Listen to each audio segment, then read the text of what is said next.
Aqui o ponto é a curva, né, de crescimento, o canal como um todo continua crescendo, né, o canal varejo, que é o retail, ele tem uma boa, um bom desempenho, né, principalmente em função da alta estocagem de março, aqui é o dado até abril, né, e abril com uma performance, digamos assim, satisfatória, né, então o mercado mantendo o nível de demanda no mês de abril até acima do esperado, né? Quando a gente olha abril 20 versus abril 19, em termos de volume, o mercado ele cresce 2,2, então é um resultado relativamente bom. Já em valor, que é o lado direito, né, do gráfico da direita, a gente vê uma queda de 1,1, o que significa, né, que pode estar havendo um trade down, ou seja, produtos mais baratos, né, sendo vendidos lá na ponta, apesar do crescimento de volume que é basicamente o fator crise econômica que pode estar pegando já a partir de agora, né, e para as perspectivas de curto e médio prazo, vale a pena entender categoria a categoria. Eu vou mostrar alguns dados aqui ainda nessa apresentação. Tá?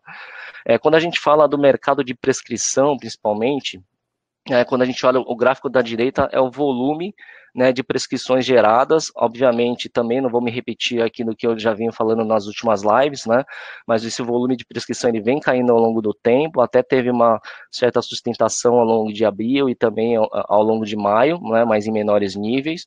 E também do lado direito a gente tem a base de médicos que estão prescrevendo. Então, apesar da queda ali, a gente já tem uma certa estabilidade em termos de números de médicos prescrevendo, né, ao longo do mês de abril e maio, o que explica até, né, essa não queda de várias outras categorias que estão sustentando o mercado, principalmente de doenças crônicas, né. Aqui, claro, a gente precisa ter detalhe de classes terapêuticas, mas no cenário geral a situação ela não é tão positiva, porém ela vem se estabilizando. Ok, e aqui já trazendo uma prévia do mercado de maio, né, como vem se comportando. Então do lado direito, esquerdo em unidades e do lado direito em dinheiro, né, olhando o mês de abril, óbvio, teve o maior crescimento histórico do mês. Quando a gente olha abril no fechamento, 2,6%, aqui o mercado, né, total de medicamentos e também de MIP e mais algumas outras classes, e a prévia com crescimento de 2,4%, que está em vermelhinho aí em unidades e menos 0,2 em valor, né? Então, mais uma vez, reforçando essa tendência de trade down do mercado, né? De mix mais barato, produtos mais baratos, ou mais descontos, né, lá na ponta, mas ainda assim com desempenho relativamente positivo frente a vários outros canais aí que a gente vem observando ao longo das semanas, tá? Então, aqui, mais uma vez, aqui é o cenário, né, de projeção feita pela consultoria da IQVIA. Então, a gente tinha projetado um crescimento de 11,1% em unidades e 9% em valor para o fechamento do ano de 2020, e aí a gente projetou aqui 3 cenários, né, de alto impacto da Covid, média e baixa. Então, aqui só para vocês verem a perspectiva que a gente tem, dependendo de vários fatores do mercado, seja distribuição, seja atraso em lançamentos, enfim, aqui tem um impacto, sim, da não ida à farmácia, né, e também o impacto do share of pocket do consumidor. Então, aqui a gente tem esses 3 cenários. A gente acredita muito que o mercado vai fechar entre o cenário, né, de baixo e médio impacto. Tudo vai depender, né, da reação da economia e também da reação do canal, né, ao longo aí das próximas semanas, tá? Então, aqui a gente não desenha um cenário catastrófico, mas a boa notícia é que a grande chance do mercado farmacêutico continuar crescendo, né, nesse ano, apesar da pandemia, tá? E aqui separando 2 grandes blocos de categorias, uma aqui atrás do balcão, né, que é o RX, e a outra MIP, que está em verdinho aí. Então, aqui a gente tem a primeira coluna, que é o crescimento do MAT, que são os dos últimos 12 meses. Então, já colocando impacto aí do mês de março, abril, né? Como está os últimos 12 meses. Então, do lado direito, em volume, né, o mercado de RX crescendo 5,8, MIP crescendo 9,4, ou seja, muito impulsionado por essas categorias de autocuidado, né? A gente viu o crescimento que está de vitaminas, né, de produtos correlatos à Covid, dor e febre, gripe resfriada, enfim, um grande, né, que de fato endossa esse bom desempenho do mercado, né, como um todo. Aí o mês de março teve a explosão e no mês de abril a gente vê que quem sofre é aquela MIP-CH, né, caindo 2,3 em volume e 3,1 em valor. Então, aqui, até para as análises que a gente está fazendo nesse exato momento, é poder entender quais são as dinâmicas das categorias e dinâmicas de consumo que fazem com que esse número esteja diferente de RX. Claro que RX, a gente tem o impacto dos produtos de doença crônica e outras categorias que são essenciais, né, dentro da farmácia, mas aqui vale a pena depois um olhar mais micro dentro de cada uma das categorias que eu vou tentar trazer no dia 23, tá? Separando aqui a mesma visão, só que olhando os produtos trade, ou seja, os produtos que têm alto desconto no ponto de venda, que a gente faz uma faixa de corte de produtos que dá mais de 50%, né, de desconto na ponta versus o preço lista, tá? O genérico, que é o G de genérico, e marca, que são os produtos que trabalham a construção de marca, investimento em mídia, investimento em visitação médica, etc. Então, a gente vê claramente aqui nesse mesmo contexto, né, ou principalmente a última coluna ali de abril, em que os produtos trade, né, no caso de MIP, os produtos genéricos, no caso de prescrição, eles acabam mantendo o nível de crescimento. Em contrapartida, né, os produtos, principalmente os de marca, que pesam muito, né, tanto em MIP quanto em RX, que são divididos entre os maduros e exclusivos, né, em RX, eles já começam a apresentar queda, tá? Então aqui, mais uma vez, as dinâmicas das categorias, elas são diferentes, e aqui o que a gente dá é um dado indicativo do que pode estar acontecendo. Então, essa análise de trade down, ele pode ser tanto pela troca do consumidor para produtos mais baratos, quanto pelo próprio mix, né? A gente sabe que os consumidores, eles acabaram migrando dos grandes centros, né, que estão presentes nas grandes redes, para os bairros, né? Muitas vezes essas lojas de bairros, ou eles são lojas independentes, ou são associativistas, né, que no final das contas são independentes, que têm um portfólio de produtos genéricos e de trades muito mais fortes, né? Então, pela própria disponibilidade dos produtos dentro desse perfil de loja, talvez esse movimento ele tenha minha explicação, além de naturalmente a questão do bolso do consumidor e do paciente, tá? Aqui só para vocês terem uma ideia de quais são as grandes categorias, então aqui só o mercado de prescrição em valor, tá, em dinheiro.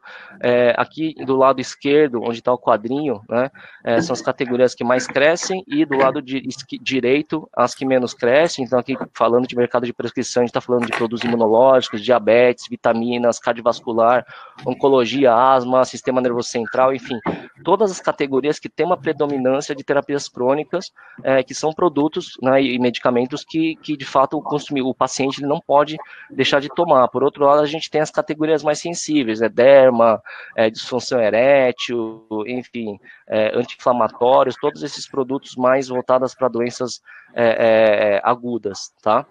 Quando a gente olha o quadro de MIP, medicamento isento de prescrição, mais outras categorias... Oi. Você pode voltar um slidezinho, aquele do RX, né? Muito legal esse quadro, né? Porque, assim, mostra as categorias que crescem com toda essa história e as que estão caindo. Vocês têm algum insight dessa queda, do que está caindo? O que está acontecendo? Porque, assim, a doença existe, o paciente precisa do medicamento, ele tem um diagnóstico, e o que acontece para algumas categorias despencar tão... Oftalmologia, por exemplo. Eu não consigo entender assim, o que acaba acontecendo. Só um detalhe aqui, tá? Aqui eu tô falando de a linha de vermelho, esqueci até de comentar. A linha vermelha é o mate, abril versus mate, abril, né, de 2020 versus mate, abril de 2019. Então, se você for ver, a parte vermelha, ele está todos acima do zero, né, da faixa zero.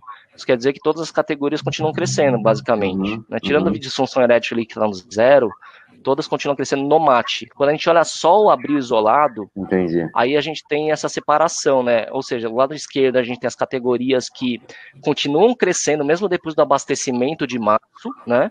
E da direita são os que eventualmente estão sofrendo por uma questão de compra antecipada, ou mesmo da diminuição do número de prescrições de médicos prescrevendo. Grande parte das categorias do lado direito, elas são, sei lá, são muito influenciadas pelo início do tratamento. Então, se o médico não está prescrevendo, ele não leva o consumidor para a loja, não faz o pedido. Claríssimo. Mas perfeita a sua colocação, cara. Acho que é importante ter esse entendimento, né? Até para a gente não passar a mensagem errada aqui. Exato. E aí o OTC, né? O OTC é a mesma análise, né? Abril versus abril, tanto o MAT, que é a linha vermelha, quanto o mês, né? Então, a gente tem uma separação clara aqui. Vitaminas a gente já vem acompanhando, ele continua crescendo em abril, provavelmente essa categoria, ela pode ser um símbolo aí da sustentação desse mercado de autocuidado, né? A gente sabe que a penetração de vitaminas, o último número que eu tenho é de mais ou menos 15%, né? Talvez você tenha um número melhor aí, mas provavelmente isso influenciou, né, essa situação também influenciou as pessoas a se precaverem, a se prevenirem e a buscar principalmente imunidade, tá? Que se reflete na compra de vitaminas e até probióticos e outras subcategorias menores dentro de gasto e outros segmentos que podem estar começando a pavimentar esse novo consumo futuro, né? Então aqui é um exemplo, tá? Vitaminas, aí aqui todos os devices, né, e todos os produtos relativos a diabetes, aqui tem outras categorias, tabagismo é muito pequeno, mas ele aparece aqui, né, bem pequenininho, aí tem antiácidos e outras categorias do lado direito que podem ter essa dinâmica de abastecimento, e eu acho que o que aconteceu, tá, Roger? Por exemplo, você pega categorias pesadas como gripe e resfriados, por exemplo, a gente sabe que teve um grande abastecimento aí no período de fevereiro para março, né, principalmente no pico de março. Em abril, o consumidor provavelmente que comprou ali um estoque de 2 meses, o que ele está acostumado a usar 3, ele ainda não utilizou esses produtos, né? É difícil saber sem a gente ter um dado de painel aqui de consumo de domicílio, mas essa é o principal assumption que a gente tem. Eu vou trazer já os dados de maio, tá? No nosso encontro do dia 23, então a gente vai ter mais claro aqui o que de fato está acontecendo dentro das dinâmicas das categorias, ok? Ok. E aí, dentro desse grande bloco, né, de mercado, a gente dividiu em 3 grandes grupos aqui, que são os grupos de mais e menos impactados em função à Covid. Então, o A é o menos impactado e o C o mais impactado aqui, né, a gente divide em Tarjado e MIP. Claro que a ideia aqui é dar um panorama geral, né, mais ou menos um quadro resumo do que já foi apresentado ali atrás, nos gráficos, e no dia 23 eu vou trazer aqui esse mesmo cenário, né, olhando todas as categorias de autosserviço, tá? Como aqui é uma apresentação mais direcionada, né, ao mercado de medicamentos e correlatos de saúde, aqui a gente tem esses grandes blocos de categoria, mas de fato a gente sabe que a dinâmica dentro das categorias de consumo, elas se diferem bastante, né, dentro desse cenário. Foi comentado aqui do que está acontecendo em fraldas, nutrição infantil, etc. Isso tudo a gente vai considerar na próxima, mas aqui, só para vocês terem uma ideia, as categorias de menor impacto aqui, entre tarjados, diabetes, cardiovascular e asma, MIP, né, vitaminas e diagnósticos, né, principalmente voltados para diabetes, o B é que tem o neutro, né, ou seja, a demanda mais próxima da, entre aspas, normalidade, muitas delas categorias aí de doença crônica, né, e também alguns outros tipos de doenças mais, de questões mais especiais, né, em relação à saúde, e o C é o que de fato a gente vê queda, tá? Basicamente queda, e a gente sabe que dentro do autosserviço a gente tem muito mais categorias aí dentro desse bloco, e a gente vai avaliar isso depois, ok? E aí, pessoal, eu comentei lá no início, né, dessa questão da migração do consumidor dos grandes bairros, né, dos grandes centros para o bairro. Então aqui a gente fez uma análise da cidade de São Paulo, né, a gente está falando aqui de um grande centro, em que a gente dividiu os PDVs que estão em regiões de alta circulação, né, e a gente usou um corte aqui de número de empresas presentes em cada um dos bairros, tá? Alto, médio e baixo. Então a gente vê aqui janeiro e fevereiro, né, que entre aspas deveria ser a normalidade, que é o crescimento sempre versus o período do ano anterior, tá? Crescimento em alta circulação de 4,7, médio de 4 e baixo de 10,3, já tinha uma tendência aí, né, de crescimento dos bairros, o que reflete até o crescimento do associativismo, tipo uma Febrafara, etc, tá? Em março, a gente vê o alto abastecimento em todas, em maior nível nas regiões de médio, né, e baixa, de médio e baixo grau de comercialização. Em abril, a gente tem um cenário aqui mais claro, né? Então a gente pega os PDVs em alta circulação caindo 30%, tá? Versus o período anterior, o mês anterior. Médio 9,8% de queda e o baixo crescendo 16%, de uma certa forma compensando essa demanda perdida pelas lojas de grandes centros, tá? Aqui Falando em volume em dinheiro, a tendência é a mesma. Então, aqui é só para mostrar um pouco, né, de como a gente pode avaliar essa tendência de migração, né, de lojas e como, principalmente essas lojas que estão no bairro, elas devem se preparar, né, em relação ao atendimento desse paciente e atendimento desse consumidor. E aqui é um quadro interessante, né? A gente fez uma análise, né, no mesmo município, né, município de São Paulo. Lembrando, São Paulo ele é um grande centro, né, do Brasil. Vocês imaginam, aqui em nível de ruptura, tá? A gente selecionou os 10 top SKUs que tem um giro muito alto dentro das lojas, ou seja, aqueles que o consumidor de fato procuram dentro da loja.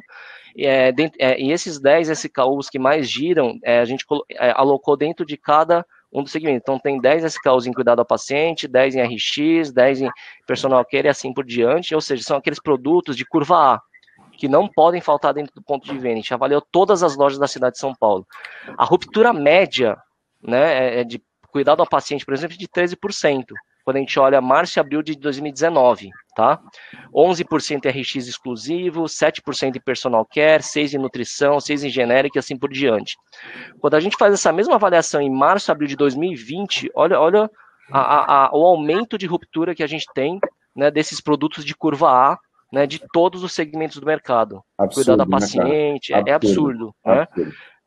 E aí aqui, né, eu vou jogar, obviamente, essa responsabilidade para o próximo painel, né, que existe, que vai estar a Karen e a indústria, né, até para poder responder um pouco do que fazer, né, como está rolando esse trabalho colaborativo em indústria e varejo para resolver o princípio básico de atendimento ao paciente, que é ter o produto na loja, né, seja ele uma loja física, seja ele uma loja online. Então, aqui é só para dar um panorama e provocar um pouco do próximo bloco aí, ok?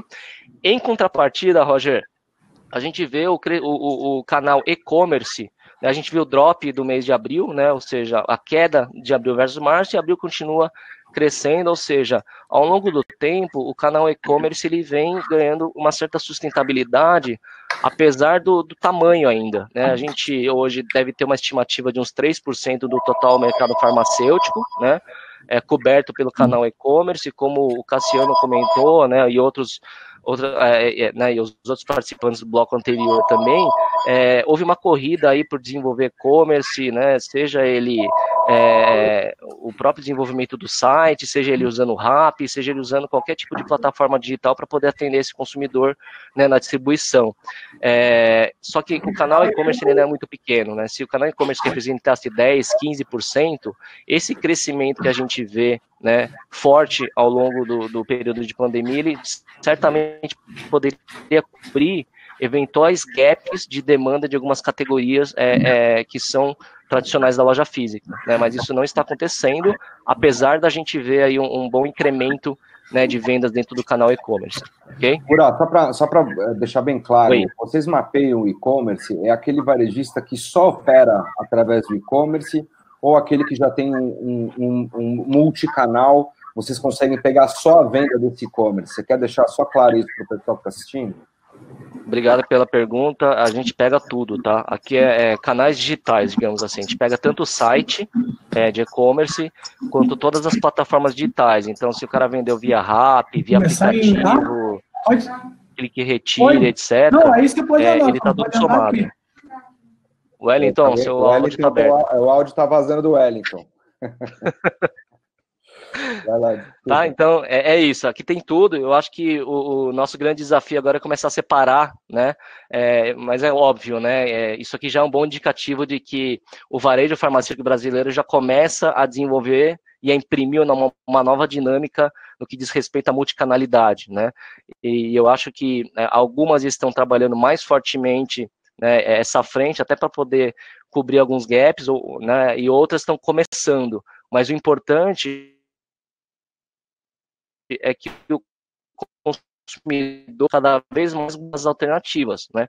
E por isso que também é importante a segmentação desses consumidores. Então eu vou tentar trazer também na apresentação do dia 23, como a gente pesquisou mais de 2.000 pessoas, né? Em algumas ondas, a gente já tem o resultado da primeira onda e a gente já tem blocagens de perfis de consumidores frente à pandemia, tá? E é claro, né? Se a gente for pegar esse consumidor que ele é entre aspas, né, desculpa o palavrão, early adopter, o primeiro que adota esses novos canais, você tem que trabalhar numa dinâmica de canais diferente, mensagens e modus operandi do dia a dia. Aquele que é mais tradicional, né, a mesma coisa. Perfeito. Oi. Não, eu estava tendo uma pergunta aqui. Quantos por cento do total da Pharma já é o e-commerce? Então, a estimativa é que a gente tenha mais ou menos 3%. 3%. Tá. Okay. Tá? Beleza.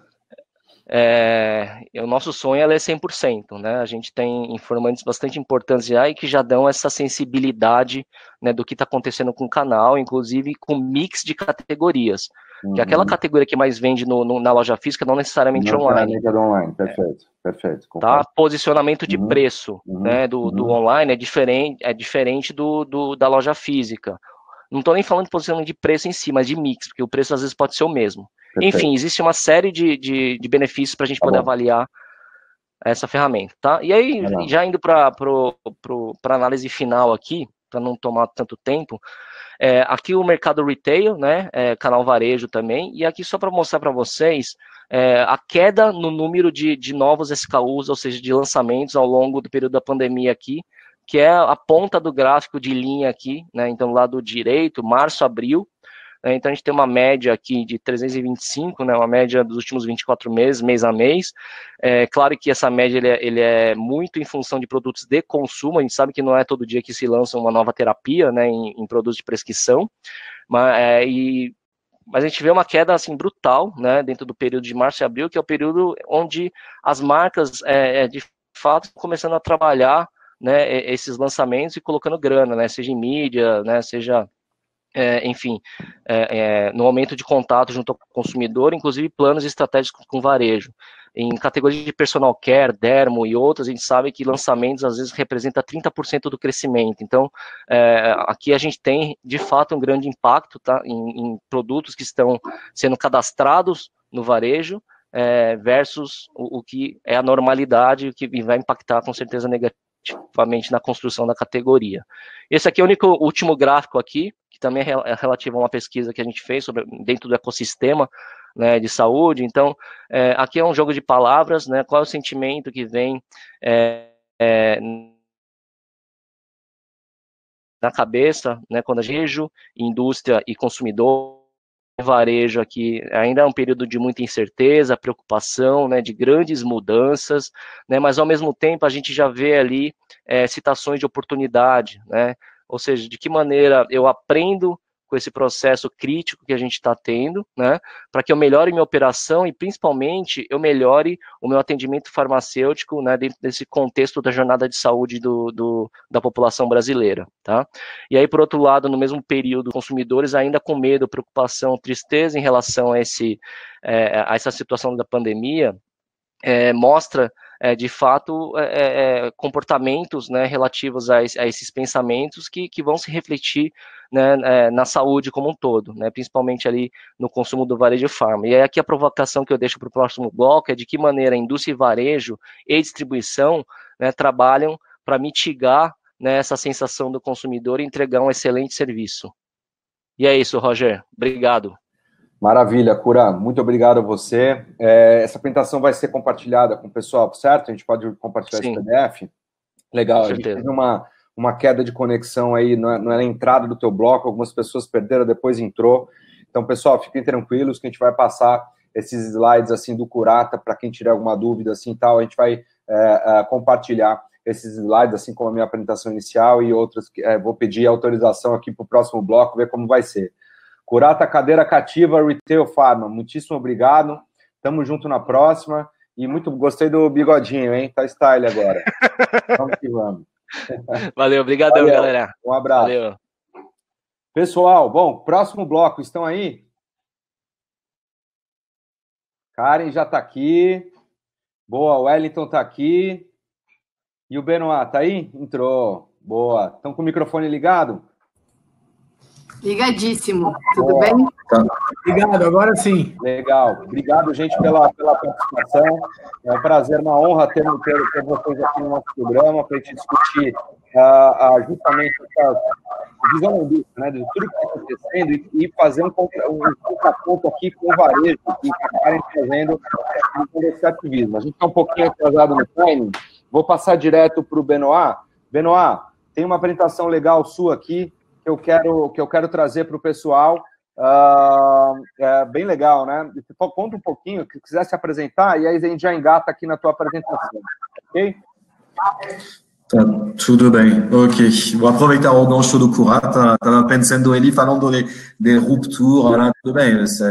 Estamos trabalhando, tá, gente? As fábricas estão operando, então é importante falar isso porque não é tão fácil para os empregados e as fábricas, mas estamos trabalhando para tudo isso.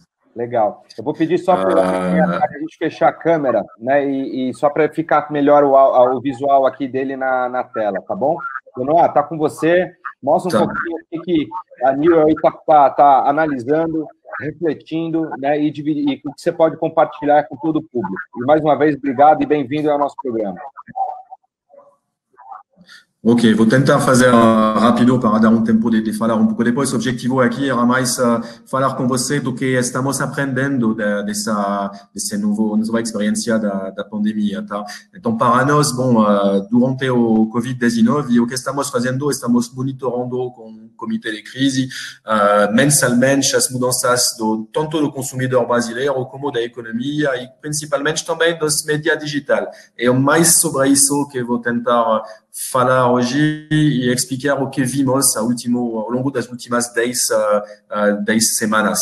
Então, estamos vendo que 5 fatores principalmente estão mudando o novo comportamento. São mobilidade, vimos que as pessoas estão com restrição de se movimentar, de ir até lojas principalmente, alteração na vida social, esse comportamento de isolamento traz mais preocupação na cabeça das pessoas, excesso de informação também, porque, vimos muitas notícias, talvez demais.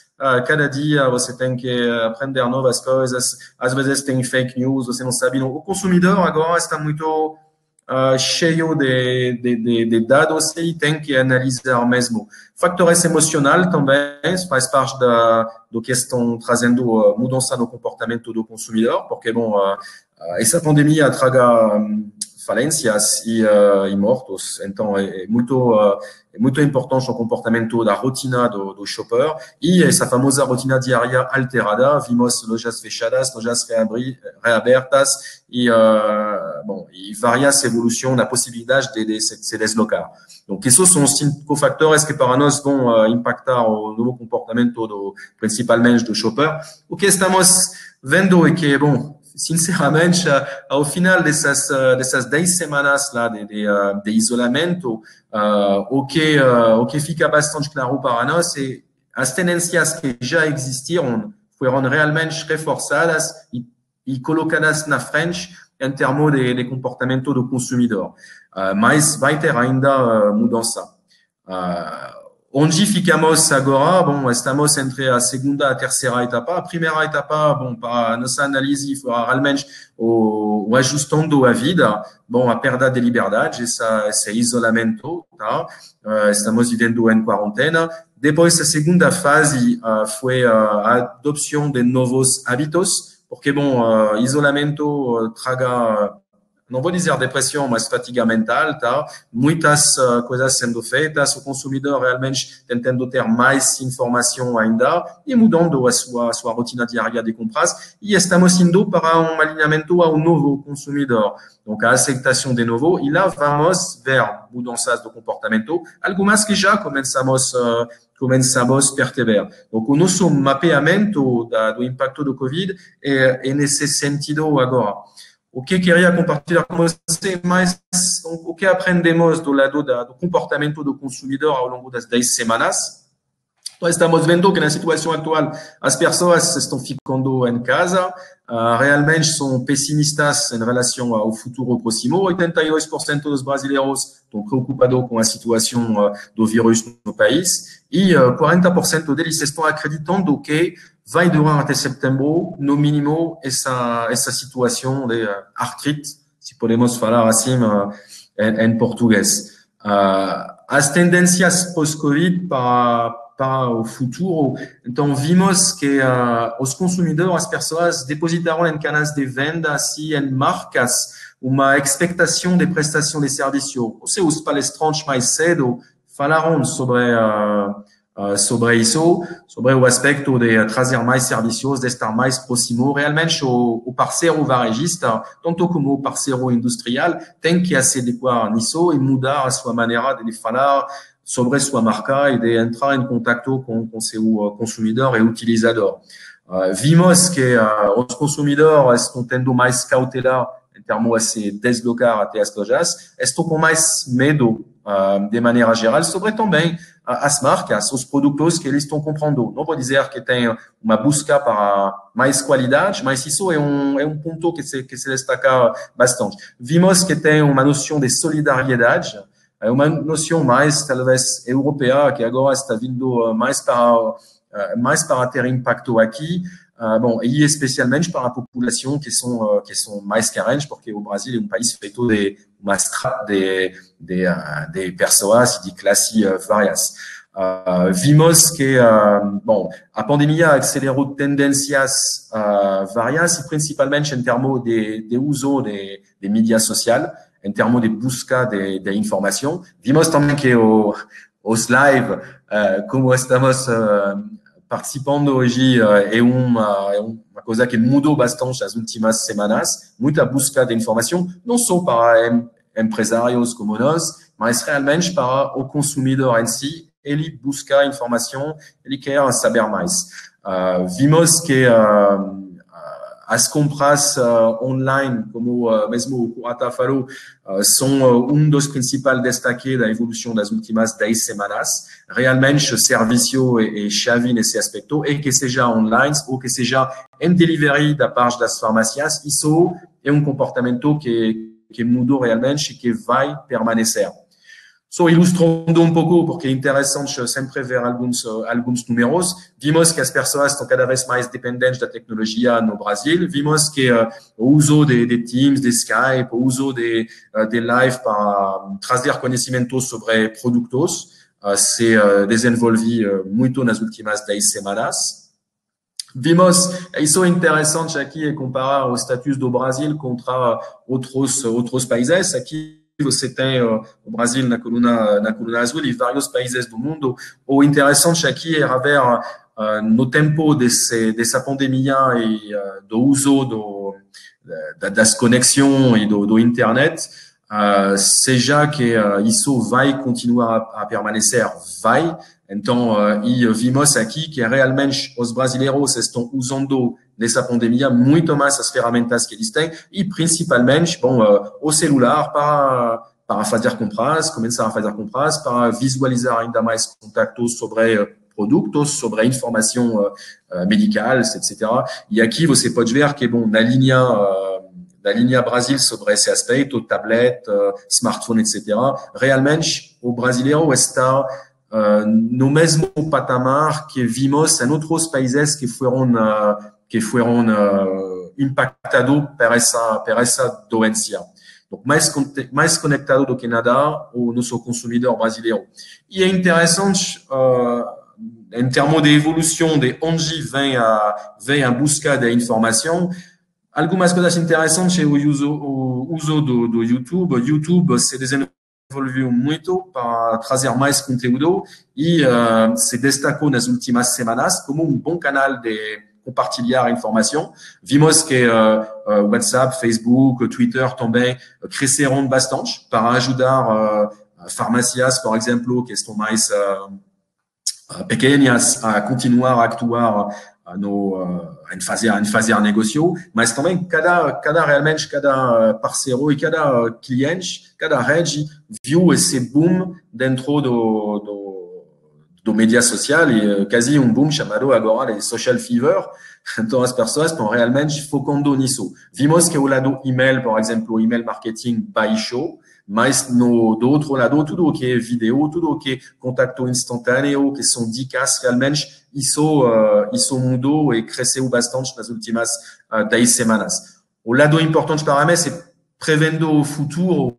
O que vimos é esse uso de mídia vai continuar a permanecer, fazendo perguntas em inquéritos para saber se depois da pandemia as pessoas vão continuar a adoptar o uso de YouTube, de tutorial, de live, de mais conteúdo no Facebook, no Instagram, no Twitter. Isso realmente apareceu aqui, você pode ver na segunda linha, realmente muitos brasileiros vão continuar a usar esses mídias. Isso é importante para o canal de comunicação, tanto para a nossa indústria com nossas marcas, tanto para o varejo com seus clientes. Mas uma coisa importante para mim é, falamos um pouco de pandemia e de isolamento, mas é importante realmente não perder de vista que, bom, no final, nós não somos todos em casa. Comentei um pouco mais cedo sobre, bom, por exemplo, temos unidades fabril em vários lugares do mundo para nós, no que Lilo.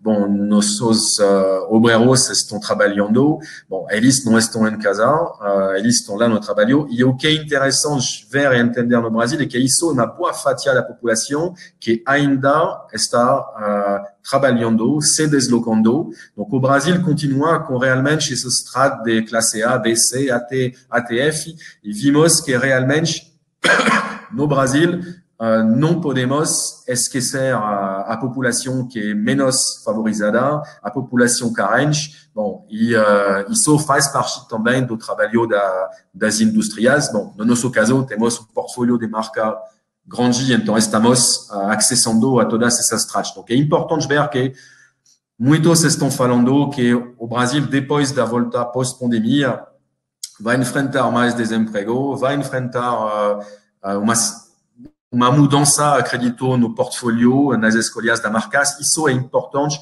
para as farmácias continuar com isso na mente, porque, bom, uma das conclusões para mim é os portfólios têm que ser atualizados, revistos. A palestra da Emmanuel da Tapajós foi muito interessante desse ponto de vista, porque ela mostra a agilidade que tem o retail, o varejo, para se adequar. E ele pode contar com alguns de nós na indústria. Então, é importante ter em mente que o Brasil é feito de grupo de pessoas. Duas mais slides sobre depois o comportamento. O comportamento dá para ver que todo mundo está prevendo já de começar a voltar a fazer um negócio e voltar a atender mais lojas, mas podemos já começar a perceber que o comportamento do shopper ele vai se mostrar mais cauteloso na maneira de ir até lojas, na maneira de ficar nas lojas.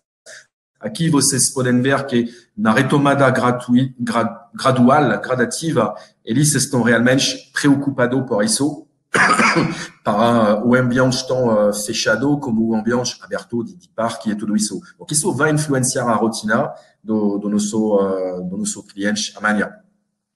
Em locais públicos é a mesma coisa, eles estão realmente cientes que têm que se proteger.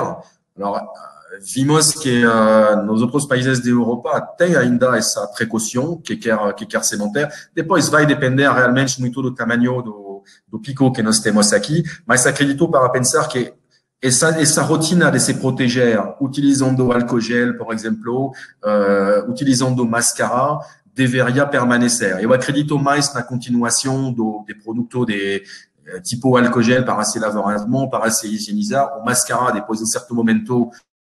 Em 2021, deveria parar de ser usado, porque, bom, é complicado se sentir sempre constrangido, talvez, mas tem curto prazo, tem meio prazo. Acho que é uma nova rotina e começamos a ver, por exemplo, que nas preparações das voltas a aulas, por exemplo, para as crianças, donc o foco dos pais que tem nenê, realmente começa a já ter protocolos e então dentro dos protocolos realmente você veja uma mudança. Se lembra no passado o foco era para a criança, para quem tem criança sabe disso, o foco realmente era se lavar as mãos, se escovar os dentes, mas agora é realmente se higienizar, ficar bem protegido, bom, com álcool gel, com esses jeitinhos, gestos, vamos dizer, que temos que ter. Donc, vimos já uma certa mudança. E uma coisa que queria reforçar também, fora do comportamento do shopper em si, em termos de percepção, de atitude, vimos também que o comportamento da compra mudou. Bom, vimos o internet realmente explodir, se podemos falar assim, realmente as vendas aumentaram bastante. Vimos que 42% dos brasileiros estão aumentando a frequência das compras online. Vimos como vocês também falaram, principalmente Rosário, mencionando o WhatsApp. Vimos realmente que 39% está começando a utilizar mais e mais aplicativo, não só o iFood, mas outros para entrega de produto em loja. E estamos vendo o desenvolvimento também de formas de pagamento sem contato, porque, bom, é verdade, a preocupação contra a proteção de micróbios, isso passa também por isso. Então, pode ajudar a indústria e o varejo a se preparar para uma próxima fase. Realmente, desenvolvimento de pagamento sem contato, de uso mais de cartão de crédito ainda, é futuro promissor para nós. Sabemos que cada crise traga seus desafios e suas conquistas. O Curata mostrou pouco mais cedo os números da IQVA, da IMS, para a evolução do varejo de drogarias, bom, mostrando mais ou menos crescimento de 10% nas vendas, dados da IKEA. Aqui são os dados da Nielsen. Bom, na Nielsen você tem base diferente, mas estamos com a mesma porcentagem de crescimento da cadeia farmacêutica, com 9%, 9 e 10% em year to date, até fim de maio, de crescimento. Estamos bem alinhados com os dados do Curata, vamos dizer. Aqui era mais entender como fica o farma contra autosservicios, supermercado, cash and carry. O que é importante chez eles se comparar mesmo com os outros atores do varejo. Então, vimos que foi momento interessante essa pandemia, porque com certeza farma e autosserviço no Brasil se beneficiaram desse momento onde outros canais serão fechados para ver crescer as vendas. Você pode ver aqui o incremento a cada semana de vendas com a aparição do isolamento social e com as diversas fases. Mas, bom, vimos que na primeira fase foi rush nas drogarias, depois o rush mudou para o varejo, então comprando vários tipos de produtos, se reabastecendo, vimos depois que caiu pouco e agora está voltando. Então, acho que realmente o que tem que sacar disso é que, pensando em farmácia, você pensa que o consumidor começou a mudar o seu comportamento e o consumidor começou a perceber que farmácia também muda o seu perfil na visita do shopper e Pharma está se promovendo agora como realmente um canal de destino. O canal de destino vai implicar várias revisões de portfólio também para eles não perder a oportunidade pós-Covid. Então, isso realmente é uma boa evolução, vamos dizer, para o canal Pharma. Vimos na apresentação da Emmanuel da Tapajós realmente boas coisas feitas. Acho que eles perceberam bem também no dia a dia nas farmácias essa evolução. Queria apresentar pouco essas primeiras percepções. Depois só vou falar mais de uma coisa que é o futuro do nosso mercado e pouco o comportamento e a percepção da indústria com retail para ver onde estamos. Nosso mercado, bom, nós no Quililo estamos grupo internacional com fábricas em vários continentes, tudo bem? E estamos sempre analisando também como industrial as perspectivas futuras, porque temos que nos preparar, investir, capacidade de fábrica, tudo isso. Então, uma pergunta que foi feita era realmente de saber qual vai ser o impacto dessa pandemia sobre a taxa de natalidade no Brasil. Quero ir pouco atrás disso e compartilhar dois slides com você. Então, a primeira coisa é, nós vimos em termos de natalidade no Brasil que, o Covid deveria ter uma influência. Vimos nos últimos anos que o que aconteceu, a taxa de natalidade no Brasil baixou pouco, como muitos países europeus ou asiáticos. Por quê? Porque o brasileiro quer ter menos crianças, mas ele quer oferecer para elas as melhores opções possíveis de produtos, de escolaridade, tudo o que é de melhor para eles. Então, realmente, vimos aqui essa evolução ao longo dos últimos anos, que também se mostrou no lado do varejo, por crescimento de marcas mais conhecidas, porque acho que isso é uma lembrança na cabeça das pessoas que, bom, marca é sinal de confiança e então realmente vai em correlato, vamos dizer, a evolução da taxa de natalidade. O que nós vimos também é que com as pandemias, nós tivemos várias no Brasil. Tivemos a Zika, mas também tivemos outras, o SARS, tudo bem, que afetou vários outros países. O que vimos é que cada pandemia tem um efeito sobre a taxa de natalidade. Tá? Vimos que no Zika, muitas pessoas no Brasil, com tanto medo de ver as imagens de microencefalia na televisão, sem falar do programa da Globo, ficaram postergando gestação, ficaram realmente se controlando para ver a epidemia passar, para poder voltar a um novo normal, vamos dizer. O que é interessante aqui são dois slides. Tive estudos feitos, bom, nosso grupo acompanha muito isso são estudos acadêmicos, pesquisas acadêmicas. O que é interessante aqui é que mostra nesse gráfico é as análises de todas as pandemias que vocês tiveram nos últimos 50, 100 anos, e cada foi mapeado para ver o link entre a taxa de mortalidade e a taxa de natalidade. Porque, bom, entre nós, uma pandemia vai trazendo mortalidade traz uma certa depressão, uma certa reflexão, e o que está acontecendo aqui é que, bom, em pandemia, vocês estão fazendo menos bebê, vamos dizer, no primeiro momento. O que é interessante aqui de ver é você tem muito dots, como se fala no lado esquerdo acima. Isso mostra que você tem uma influência certa entre o número de mortes e o número de nascimento. E olhando todas essas análises, vocês podem ver que você tem uma queda da natalidade 9 meses depois do pico da mortalidade, do pico da pandemia. Isso fica alguns meses, entre 3, 5 meses, 7 meses, tá? E depois começa a voltar. Donc, essa projeção, essa análise permite de fazer uma projeção do futuro. E a projeção do futuro e do mapeamento dá essa curva. Alors, fomos muito treinados nas últimas 10 semanas sobre a análise de curva achatada, tudo isso. Acho que vocês estão vendo a mesma coisa aqui. E a parte mais escura é a média dessas análises. Aqui dentro, vocês podem ver que tem o Zika, mas tem também o Ebola, tem o SARS, tudo bem. E o que isso mostra é que realmente, depois do pico da pandemia, você tem uma leve caída de natalidade e depois, como você pode ver na curva crescente, você tem uma retomada da natalidade. O que para o universo infantil, pensando nas farmácias, isso é importante, eles já se preparar nisso, porque isso influencia também no sortimento que eles vão ter que colocar de produto. Então, você pode ver que eles têm que se projetar já para daqui a 9 meses, começar a se preparar e ter um bom abastecimento para poder dar um segmento profitável, lucrativo, para também atender as demandas do cliente. Donc, isso é importante.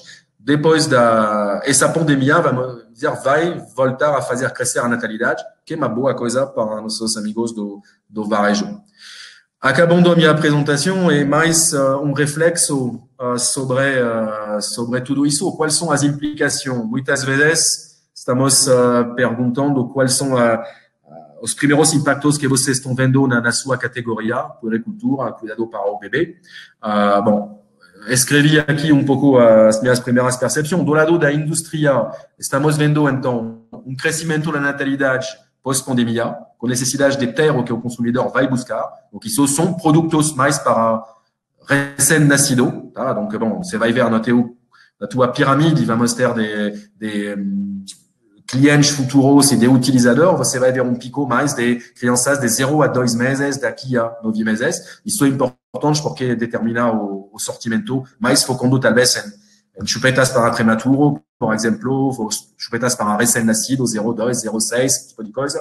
Donc, do que talvez toddler, cups, que verão na segunda etapa. Na segunda etapa, você terá esse primeiro impacto se refletirá em mais venda de copos, por exemplo, para as crianças de 12 18 meses daqui a algum tempo. Donc, é importante ter essa linha do tempo e a consequências nos novos hábitos. A segunda colocação para mim é o maior foco nas marcas, porque as marcas que mostraram empatia e confiabilidade, elas estão se beneficiando desse pós-Covid. Vimos realmente que quem fez um bom trabalho está coletando os frutas. Isso é importante também. Tive um momento onde tinha muito desabastecimento, talvez muitos produtos voltaram a entrar nas gôndolas. Agora vai ser um momento de realmente analisar, ver quais são as marcas que fizeram um bom trabalho e talvez, depois de ter crescido o seu sortimento, refocar realmente nas marcas que trazem o maior faturamento. E o terceiro ponto do lado da indústria é realmente inovação com valor agregado, porque, temos que integrar o que aprendimos do consumidor. Aprendimos que tem mais produtos de higiene que deveriam chegar para compor, porque isso é mais um pensamento que ele tem mais na cabeça. E a outra coisa também é o que nós vimos, talvez um crescimento mais forte da classe D e um crescimento mais da classe A e B. Donc, realmente, talvez uma certa fractura, que isso se reflita em rever quais são os clusters, porque as drogarias têm que atender os consumidores que vão evoluir para ele e rever os seus clusters. Donc, do lado da indústria, é o meu pensamento, do lado do varejo, vamos dizer, da expectativa do consumidor, estou vendo que, tem mais online shopping, isso é inevitável. Donc, vimos que muitas drogarias estão se desenvolvendo para fazer comércio online, que é uma boa coisa. Vimos também que o trabalho remoto está continuando, está desenvolvendo agora, e ele é lá para ficar um pouco mais, é um facto. Então, vamos ver que isso é uma pedra também que sustenta a venda maior de e-commerce, porque sendo em casa, eles podem receber mais compras online. Donc, são factores que agregam nos hábitos do consumidor novo. Vimos uma nova percepção da valor agregada no canal. Porque aqui o que quero dizer é, a crise realmente está oferecendo a novos players de se tomar compra de destino. Donc, realmente mudou a valor agregada que o varejista vai trazer. Vimos que, o Tapajós será um bom exemplo, que realmente o consumidor tem que ter confiança na sua drogaria. Vimos realmente que ele descobriu um pouco mais qual era o seu ponto de venda e como ele tem que enfrentar. Donc, o consumidor volta, mas ele volta meio estressado nas lojas. Donc, ele vai ter que encontrar mais rapidamente o produto. Isso tem que se traduzir para as lojas em trabalho mais focado em talvez um universo do bebê mais destacado, esse tipo de coisa, para realmente permitir a ele de optimizar o seu tempo. Isso é chave para o varejo.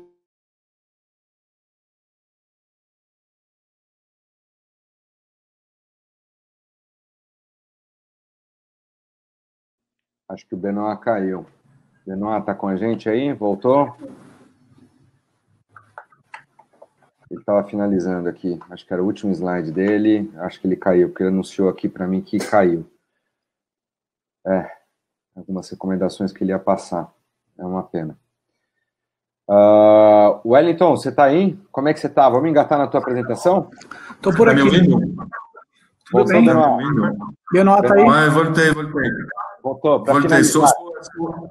Sou acabando, então, vimos, então, uma última coisa interessante a falar sobre varejo é o lado inventário, porque, é interessante, o consumidor brasileiro, nas últimas semanas, você viu que ele visitou lojas, ele não encontrou o produto, ficou mais estressado. Isso é uma coisa também que tem que sacar como aprendizagem dessa crise. Então, acho que o inventário nas lojas vai ter que ser chave, será talvez ter certeza que nós temos os produtos presentes no ponto de venda, talvez mais produtos em ganchos, para não decepcionar o cliente. O cliente volta, tem menos tempo para passar nas lojas, ele tem que ter o produto chave para ele comprar. Acabando minha apresentação, estou fazendo um pouco o merchan, como você falou, Rogério.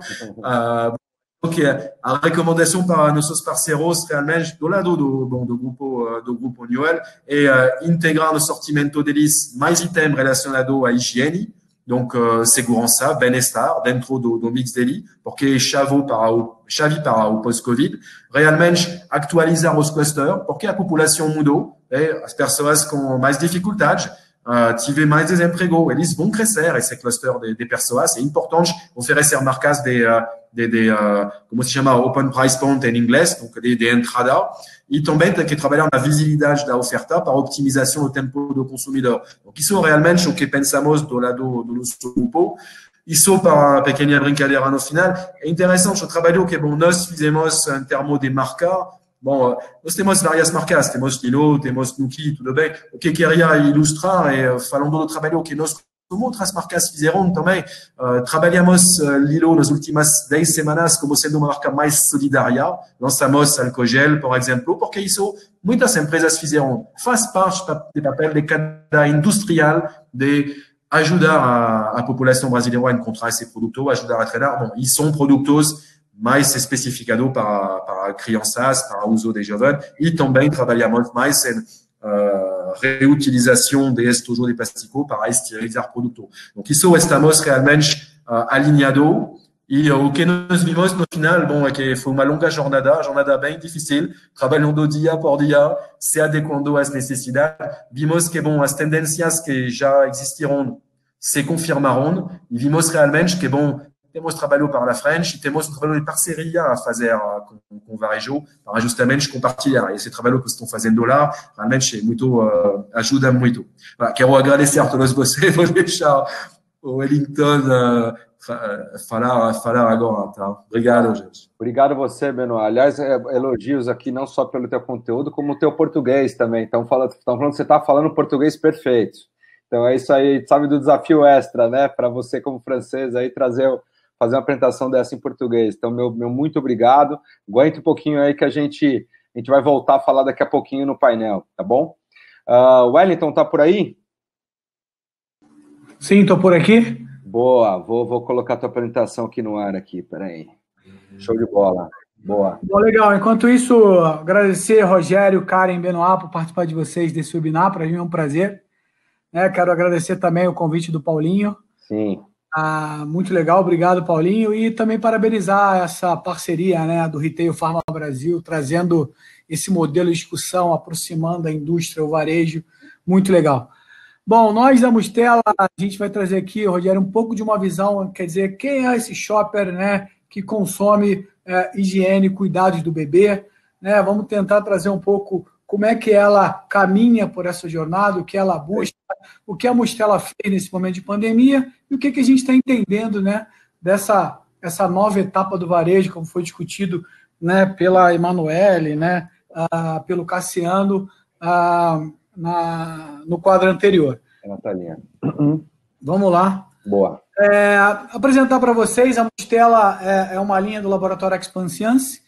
O Expansiance é um laboratório farmacêutico, independente, dermocosmético, 70 anos de experiência, 2 especialidades, poucas pessoas sabem, né? Artrose e saúde da pele. Para a artrose, aqui no Brasil, a gente tem uma associação com a Abbott, né, que trabalha com um produto nosso chamado Piascledine. Então, provavelmente, aí o pessoal de farmácia conhece bem Piascledine. Piascledine é da Expansiance e está sendo trabalhado pela Abbott. E, no Brasil, a Mustela, né, é a marca que escolhemos para trabalhar com o primeiro dermo bebê no Brasil. A Mustela tem uma representatividade importante dentro da responsabilidade social. A gente tem muito foco no meio ambiente, muito foco, né, em produtos naturais, né, trazendo essa responsabilidade social e corporativa para dentro do nosso negócio. E aí, como eu falei anteriormente, né, como é que é esse cenário? Né? O Benoit estava falando, né, desse cenário do nascimento, de quantas pessoas nascem no Brasil, como é que vai ser essa curva. Muito interessante ele mostrando a linha, né, do pós-pandemia. É importante ressaltar, Benoit, em 2016 teve uma queda de nascimento de menos 5%, devido às zika, chikungunya, né? Mas como é que está esse cenário hoje? São 3 milhões de nascimentos por ano, né, no Brasil, bastante, né? A média da idade da mãe ter o primeiro filho é 30,4 anos e a taxa de natalidade 1,8 filhos, né, por mulher. Essa taxa de natalidade ela vem caindo, né, mas ainda é bastante representativa aí, 1,8 filhos por mulher. E essa mulher de 30,4 anos, né, ela está naquela faixa dos milênios, né? Então eu trago aqui um pouco desse pensamento, né, de como que a gente consegue realmente conversar com esses milênios, né?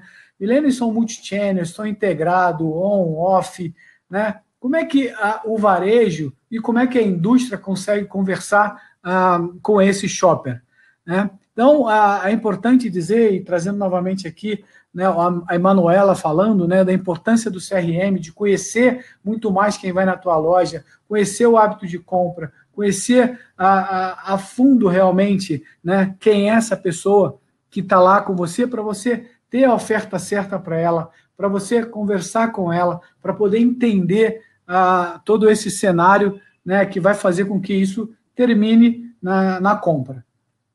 Bom, dando sequência, né, a gente fez um estudo muito legal com 504 mulheres, mães de 20 a 45 anos, com bebê de 0 a 2 anos, classe A, B, C1, né, entendendo aí, né, trazendo para vocês o que essas mães brasileiras procuram, principalmente em produtos de higiene e cuidado com o bebê. Então, 75% das mães, elas só utilizam produtos que sejam dermatologicamente testados, né? Então, aí tem a preocupação, né, realmente estar usando o produto adequado para o bebê, né, que tem essa garantia e esses estudos que foram feitos.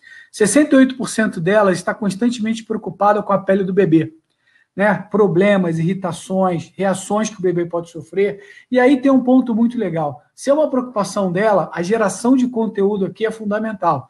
Gerar conteúdo para que esse shopper, esse consumidor, consiga navegar dentro do teu site, consiga conversar com você, para que você possa depois fidelizá-lo e transformar isso em venda. 65% acha necessário comprar produtos de higiene e cuidado para a pele do bebê específico para bebê. Né? É claro, né? Elas querem o cuidado com o bebê. 62% tem medo de fazer algo errado para o bebê e 61% se sente bem informada como cuidar da pele do bebê. Mas ainda tem bastante espaço aí para conversar sobre isso com as mães, para gerar conteúdo, para deixá-las mais seguras. E como é que as mães são influenciadas por preço? Isso é um ponto importante, né? Entendendo que vai ter realmente essa mudança, mas 57% delas diz que quer o melhor para o seu bebê, independente de quanto ela tem que gastar, né? E 52% delas só usa produtos para bebês de marca conhecida. Então, também tem um esforço aí, né, de estar próximo dessa mãe, de estar próximo desse pai, dessa família, para poder comunicar para ele o que o produto traz de benefício, o que ele está trazendo, a diferença de preço e valor, né, o que a gente pode agregar nessa jornada deles, trazendo essa informação. E é claro, né, quando a gente pensa aí nessa jornada, o Dermo Bebê, né, e discutindo um pouco da atenção farmacêutica, vai melhorar muito essa jornada de compra dentro da loja e, com certeza, aumentando o preço médio, né? O Dermo Bebê traz essa característica também. Bom, falando um pouco agora de como a mãe descreve a pele do bebê, né? Então, é muito comum, né, o pele normal e pele sensível, né? Então, a mãe fica nessa divisão, né? 51% delas diz que o bebê tem a pele normal, 42% entre pele muito sensível e sensível. Então, aqui mostra para a gente a importância de você ter uma adequação do portfólio, ter produtos certos para a pele do bebê, né, para aquela necessidade da mãe, no momento que ela vai na loja buscar esse produto, atendendo e fazendo essa jornada dela mais prazerosa. Bom, só alguns dados agora. 95% das mães escolhem produtos por tipo de pele, 95% das mães buscou sobre cuidados da pele do bebê e produtos de higiene. Novamente, uma grande oportunidade aqui de geração de conteúdo. 89% das mães procuram ajuda médica quando o bebê apresenta algum problema de pele, em especial o pediatra, né? E um ponto importante aqui, olha que interessante. A mãe começa a consumir produto para bebê durante a gravidez, né? 73% das mães já compram produto para o bebê durante a gravidez. Então, recrutar essa mãe o quanto antes, né? Trazer essa mãe para dentro do teu negócio, entendendo as necessidades delas, né? É importante, entendendo que durante a gravidez ela já começa a circular por aí para poder fazer compra dessa categoria. E aí, gente, falar um pouquinho agora, né? Já passei um pouco né, de quem é esse nosso consumidor, né, como é que é a personificação deles.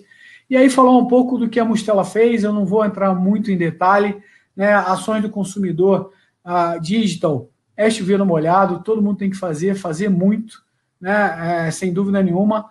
Aqui tem um ponto importante, essa mudança de comportamento também do time da Mustela, né? Então, acho que aí, Rogério, tem um ponto importante que é como o time entendeu o momento, como o time ficou aberto para testar novas formas de comunicar com o médico, com o consumidor, né, com o paciente, que seja com ponto de venda. Então, trouxe uma série de atividades muito legais, né? E uma delas, falando em consumidor, basicamente, geração de conteúdo. A gente apostou muito em geração de conteúdo, né? A gente fez um hashtag Mustela em Casa, onde a gente trouxe muita informação para essa mãe, né? E falar de mídia programática, de Google Search, Facebook Ads, né? Isso está dentro de um contexto, e um contexto importante, né? E que eu não vou entrar muito em detalhe, porque já tem que estar fazendo parte da nossa rotina. E a ação também de visitação médica, né? Dentro desse negócio, o médico tem um papel importante. Então, a gente focou muito nesse contato do médico através de webinar. A gente fez 4 webinars, 2 webinars falando de doença, 2 webinars falando de conceitos de marketing para o médico. Como é que o médico pode abordar o paciente? Como é que vai ser essa relação médico-paciente nesse momento de Covid? Né? Falando com esse médico, fazendo lançamento, a gente não parou de fazer lançamento, a gente não parou de promover. Em momento nenhum, o time, mesmo em home office, continuou fazendo contato com o médico, e com o PDV foi muito legal, né? O desafio foi, legal, tenho meu time visita a loja, estão nas lojas, está fazendo o trabalho neles na loja, e de repente todo mundo confinado, todo mundo dentro de casa, como é que eu acesso esse PDV? Mais uma vez aqui, trago novamente a importância, né, dessa mudança de mindset do time muito rápido, de aceitar a proposta, de aceitar o desafio.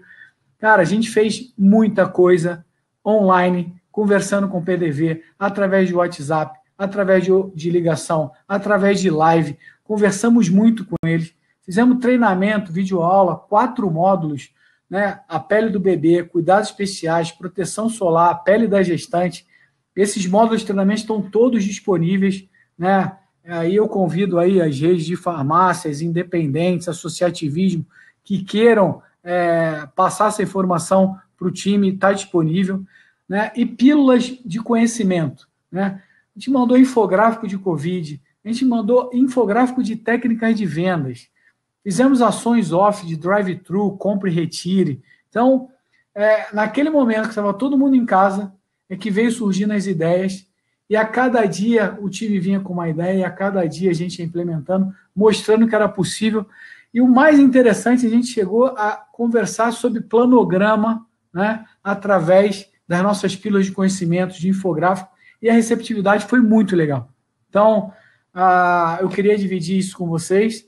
E aí, quando eu já caminhando para o final, né, quando a gente fala de PDV, a gente acredita que, sim, existe uma transformação de PDV, né, o PDV lá atrás, que era só realmente um ponto de venda, a gente começou a discutir muito que o PDV se transformando num ponto de experiência, né, vinha num passo importante para o ponto de conveniência, e eu acho que esse passo aí, Rogério, que acelerou muito, né? O PDV vai se transformar num ponto de conveniência importante, né? Um ponto de conveniência entendendo a nova jornada de compra do consumidor. O consumidor vai ficar menos tempo na loja, né? Devido à insegurança, à saúde, o medo de estar lá. Como é que a gente pode realmente ter essa como o Benoit falou, essa sinalização adequada das categorias, né? O time preparado, capacitado para poder ajudar nessa jornada de compra. O portfólio adequado, né? Teve realmente esse pico de produtos relacionados à Covid. É claro que isso vai voltar a uma normalidade, né? Como é que está se preparando as lojas para esse portfólio adequado? Está chegando no inverno, vai ter caspa, cara, vai ter dermatite seborreica, vai ter paciente com dermatite atópica. E vai lá na loja buscar, né? E como é que está isso? E se não tiver o portfólio, você perde a compra, o consumidor vai embora? E o que a gente também está vendo é uma que eu chamo de demografia do consumo, essa democratização do PDV, essa mudança do consumo mais para perto da sua casa, né? Entendendo, né, essa proximidade, essa facilidade de você ir lá comprar. E aí o ponto de venda tem um papel fundamental nisso, que é começar a entender, como a Emanuele disse, eu adorei, Emanuele, realmente entender aquela sociedade ao entorno do teu ponto de venda, como ele consome, se ele está preparado, se ele não está, o que ele quer consumir. Então... Ela falou o termo pirâmide de necessidades do consumidor, como ela vai mudando. Eu gostei muito desse conceito que o varejo trouxe. Exatamente, exatamente. Então, era isso que eu queria contribuir. Rogério, obrigado. Estou disponível para a gente bater um papo. Muito legal, Elton. Obrigado aí pela... Gostei desse último quadro aqui. Eu vi você mandou um material ontem, né? Eu vi e falei, putz, faz total sentido, né? E totalmente linkado aí com o que a gente trouxe no primeiro bloco, onde o ponto de venda é um ponto de não só conhecimento e empoderamento do consumidor de uma jornada de solução à sua saúde. Eu acho Perfeito. Que vender medicamento, gente, é a cascata do que a Emanuele falou, né? Então, assim, ou seja, é uma consequência, é óbvio. Vender medicamento é óbvio, é uma consequência. Até eu sei disso, mas a gente precisa colocar um centro da história, desse consumidor no centro da experiência. E a experiência com a saúde gera empoderamento dele. E melhora a adesão a tratamento, melhora aumento de cesta, melhora um monte de coisa que a gente está buscando aqui há tanto tempo. E para falar mais de varejo ainda, vamos chamar uma figura emblemática aqui, que é a Karen. E aí, Karen, tá conosco aí? Como é que você está? Tudo bem com vocês? Tudo, já estou na live aqui com o cachorro latindo. Não sei se tem alguém ouvindo aqui, mas coisas dessa nova... Normal. Cada história que a gente tem que dar muita risada. Exatamente. Karen, cachorro é de menos. Exatamente. Karen, muito obrigado mais uma vez aí pela tua presença. Eu vou botar um institucionalzinho da Febrafar. Eu gosto muito quando vocês estão fazendo um papel nos últimos anos brilhante, aí eu brinco de Padre Anchieta, né, de catequizando o mercado, e o associativismo é diferente. A Febrafar está lá para ajudar muito o associativismo. Tem uma série de ferramentas, que eu sou fã das ferramentas da Febrafar e ainda com grande oportunidade de melhoria dessa prática comercial, indústria e varejo. Então eu vou colocar primeiro o institucional, para você dar um warm-up aí para a turma, e aí depois a gente vem para discussões, pode ser? Pode. Queria te agradecer muito, viu, Rogério, pelo convite, ao Paulinho, à Mônica, aos meus colegas de painel, Benoit e Wellington. É um prazer estar nessa live com vocês. Como a gente está com a hora bem adiantada, né? A gente tem só 19 minutos. Não, parem, só, desculpa, obrigado por você ter falado. A gente conseguiu estender um pouquinho aqui, tá? Teve um atrasinho, mas a gente vai conseguir estender. Então não estamos enforcados aqui com meio-dia. Tá? Então, se vocês puderem ficar um pouquinho mais, eu agradeço. Então, vai no teu tempo tranquilo, pode fazer a tua apresentação com calma. Eu vou me tirar da tela aqui, tá? Para ficar melhor. Fechado. Então, a Febrafar, para quem não nos conhece ou para quem já ouviu falar e não sabe o que a gente faz efetivamente, nós somos uma federação sem fins lucrativos, uma federação de redes associativistas e independentes de farmácia. Esse ano, a gente está fazendo 20 anos, foi fundado em 2000 pelo Edson, que é nosso presidente, o Neto, que é nosso diretor-geral. A gente faria um jantar gigantesco aí para comemorar os 20 anos, por razões óbvias a gente não pôde fazer, mas não tem problema que o ano que vem a gente comemora em dobro. Aqui eu trouxe um pouco dos nossos números para vocês entenderem os nossos tamanhos. Então, esse número, todos os números que eu trouxe aqui, tudo é base IQVIA, tá? Então, a gente tem hoje, na Febrafar, 10.177 lojas associadas. A gente representa, então, quase 13% do mercado farmacêutico em número de lojas. E em faturamento, isso é preço consumidor, a gente fatura 14,2 bi, o que representa 11,4% do mercado. E essas farmácias, elas não estão ligadas a nós diretamente. Elas são ligadas a uma das nossas bandeiras e essas bandeiras associadas é que são ligadas à Febrafar.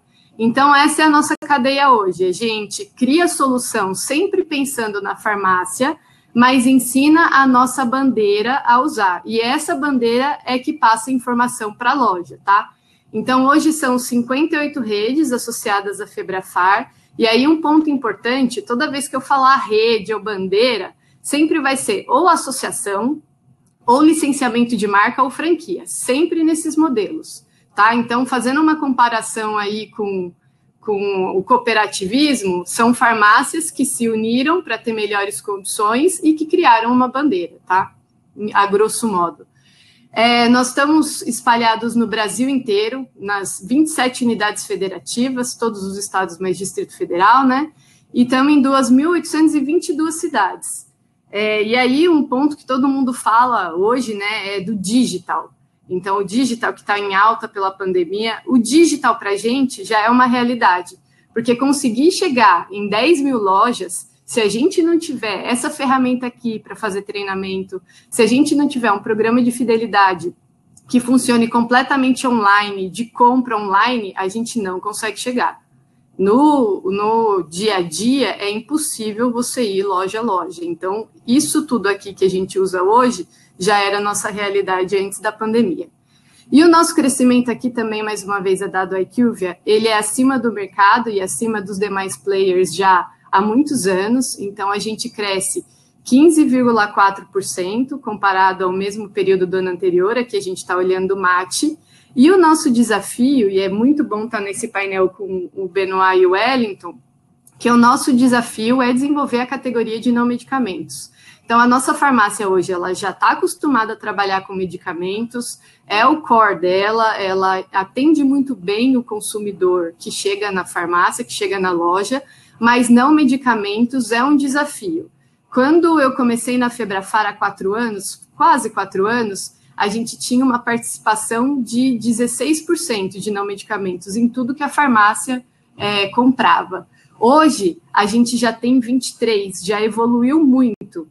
Mas quando a gente compara com outras cadeias, principalmente quando a gente está falando de redes corporativas, nosso desafio ainda é grande. É claro que existe uma diferença no tamanho das nossas lojas, na localização, é completamente heterogêneo, a gente não tem um padrão específico, né? Pra vocês terem uma ideia, a gente tem lojas de 18 metros quadrados de área de venda a lojas de 1.000 metros quadrados de área de venda. Então, entender esse cenário, que é o que o Rogério colocou, o Wellington também, que é esse cenário da comunidade onde você está inserido, é fundamental para o nosso negócio. Fundamental, não tem uma receita de bolo. É loja a loja, consumidor a consumidor, e é um atendimento de fato diferenciado.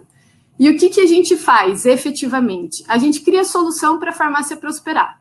Então, a gente tem solução para a farmácia comprar bem, a gente tem solução para ela vender bem, para ter melhor gestão. A gente também tem uma parceria com a Unicamp para fazer pesquisa. Enfim, eu não vou entrar em cada um dos produtos. Só tem um que eu gostaria de mostrar para vocês, que é o nosso cartão Fidelidade, que a gente chama de PEC, Programa de Estratégias Competitivas. O nosso cartão Fidelidade hoje, o que ele faz? Ele ensina a farmácia a dar desconto de uma forma inteligente. Então, acabou aquele negócio de dar desconto de acordo com a cara do freguês.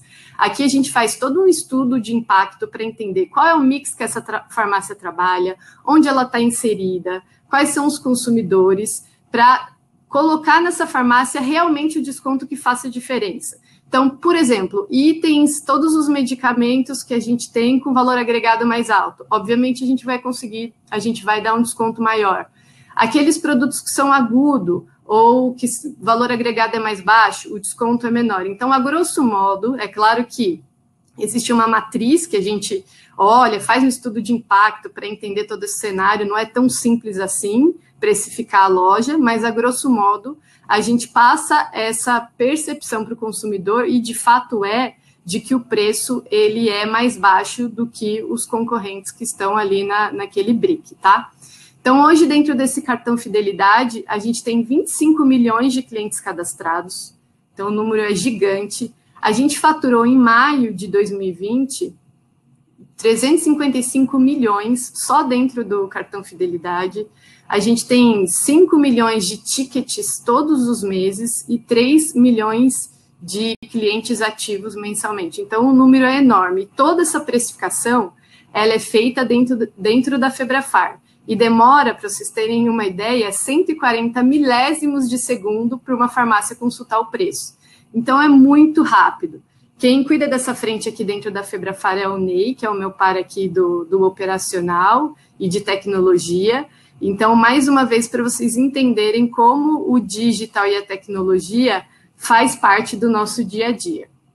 E aí, aqui eu trouxe alguns eventos que a gente tem. Eu não vou me aprofundar nisso, porque a gente tem pouco tempo, mas fico à disposição para quem quiser conhecer melhor a Febrafar. Meu e-mail é Karen, meu nome é @febrafar.com.br. A gente adora receber aqui na nossa casa. Agora não dá, né, infelizmente, mas daqui a pouco a gente vai receber de novo, vai tomar um cafezinho com vocês, enfim, sintam-se à vontade. Queria só finalizar com essa frase aqui, que é do nosso presidente, do Edson Tamassia. Eu não vou ler ela para vocês ficar à vontade para ler, mas é só para deixar claro o quanto a gente acredita no coletivo, o quanto a gente acredita que juntos a gente vai mais longe e muito mais forte. Tá bom? Passo aí para você, Rogério. Legal, Karen. E eu vou aproveitar o gancho. Tinha um chefe meu que falava assim, uma frase também que resume exatamente isso. Ele falava assim, nada resiste ao trabalho. Exato. E o trabalho junto ainda. Exatamente. E vocês estão agregando isso. Eu queria fazer uma pergunta, Karen, para a gente entrar no clima aqui, né? Vou voltar aqui alguns slides, né, até aquele ecossistema teu de ferramentas, né?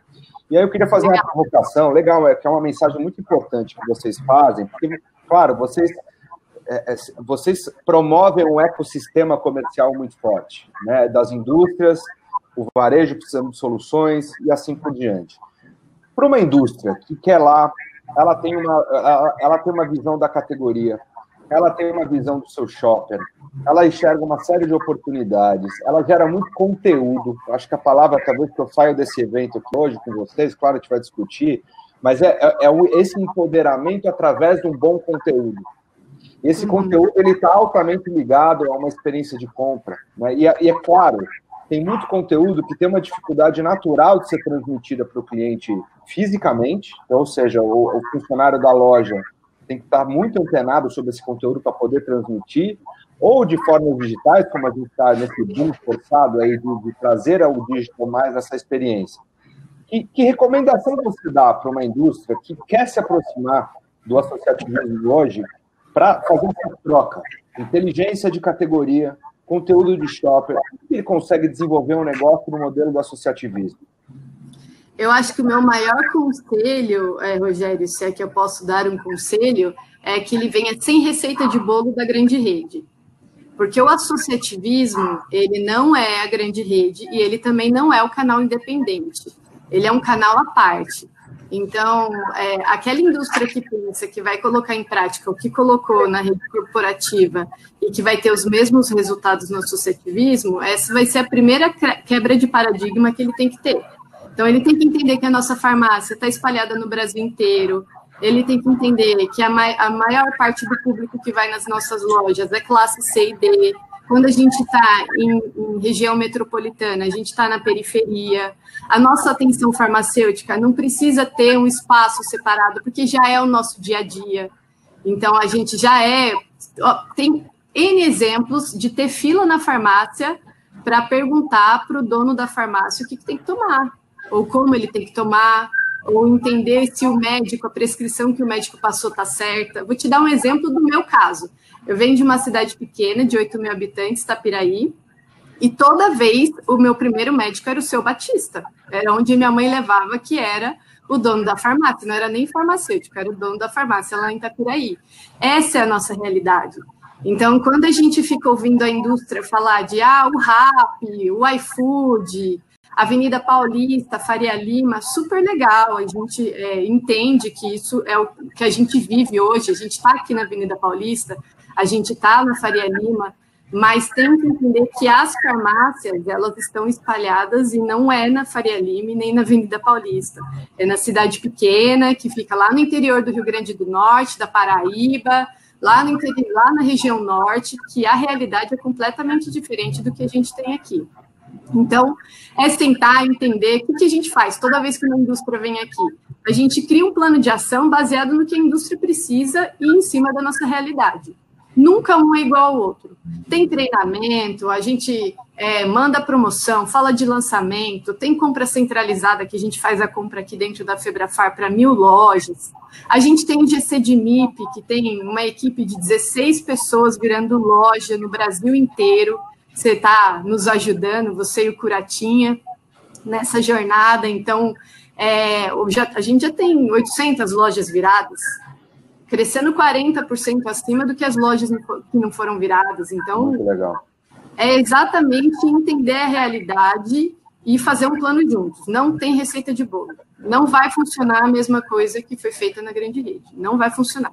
Legal. Wellington e Benoit, estão por aí? Sim. Legal. Presente hoje. Muito bom, gente. Vou tirar aqui o slide da Karen para a gente ficar melhor na tela aqui, né? E eu queria estender um pouquinho para vocês, Wellington e Benoit, essa questão, esse monte de oportunidade, né? Esse empoderamento do consumidor que vocês estão analisando, independente das tendências, taxa de natalidade, obviamente que impacta diretamente no mercado de vocês, eu não queria puxar tanto para essa discussão, mas e aí, como é que vocês estão enxergando esse engajamento do varejo nas estratégias para desenvolver as categorias que vocês pertencem? Bom, posso começar, Benoit, se você permite? Acho que teu microfone está desligado, Benoit. Manda ver. Bom, muito legal isso que você está trazendo, Rogério, porque inserir uma marca no Brasil é um desafio, né? Inserir uma marca para a Costela trouxe para a gente muito aprendizado, né? Quando a gente entendeu esse mercado, a gente entendeu que esse mercado era um mercado que era dividido por rotina. Você imagina você trazendo uma marca do Brasil, vendo que é agrupado por rotina, perdendo visibilidade. Então, o que eu trago aqui foi um trabalho a 4 mãos, e novamente eu trago a experiência que a gente teve juntos, né, com guia de categoria, que nos ajudou muito, né, a trazer isso de forma mais palpável, o que significa a categoria, esse mundo bebê, e dentro desse mundo bebê, que vai de policultura, né, que é o negócio do Benoit, que conhece muito, até fralda, passando por alimentação infantil, né, por nutrição. Então, entendendo a parte dermocosmética, quando a gente pôde se posicionar aí. Tá dando eco, né? Benoit, se você puder desligar, quem está com o microfone, fica tranquilo ele ficar com o microfone aberto, mas quem não está, tem que cortar o microfone, tá, Benoit? Se puder cortar, por gentileza, aí quando você falar, você liga. Obrigado. Então, eu diria para você que o desafio é exatamente esse, né? O desafio é mostrar realmente que o mundo bebê, né, é o maior mercado hoje dentro da farmácia, quando você avalia, né, o mundo bebê de puericultura até fralda, né, que é uma aposta importante, que virou destino e que, de fato, né, dentro desse mundo bebê existem subcategorias e uma delas é o dermo bebê, que é o caso da Mustela, né, que vai ajudar muito nessa jornada de compra do consumidor, vai trazer um aumento de ticket médio, né, para dentro dessa loja, né, e a gente pode, sim, trazer muita informação, né, em parceria com as lojas independentes, com o associativismo. Estamos super abertos. Karen, já aceito o seu convite de antemão. Obrigado, vai ser um prazer poder conhecê-la pessoalmente, assim que a gente passar por esse momento. Mas sim, eu acho que esse é o grande desafio, Rogério. Benoit, e você, como é que vocês estão enxergando esse engajamento do varejo, né, de todas as possibilidades? E aí eu como liderei o projeto do Universo Infantil, eu sei o quão complexo é a sua categoria de puericultura, né, com muito detalhe de produto, com a estratégia de mix, sortimento, que foi a tua recomendação no final, é um tema super crítico, corrobora muito com os dados que o Curato acabou de passar, absurdo crescimento de ruptura. Como é que vocês tentam engajar o varejo dessas atividades para, obviamente, ter um ganha-ganha aqui no crescimento da categoria?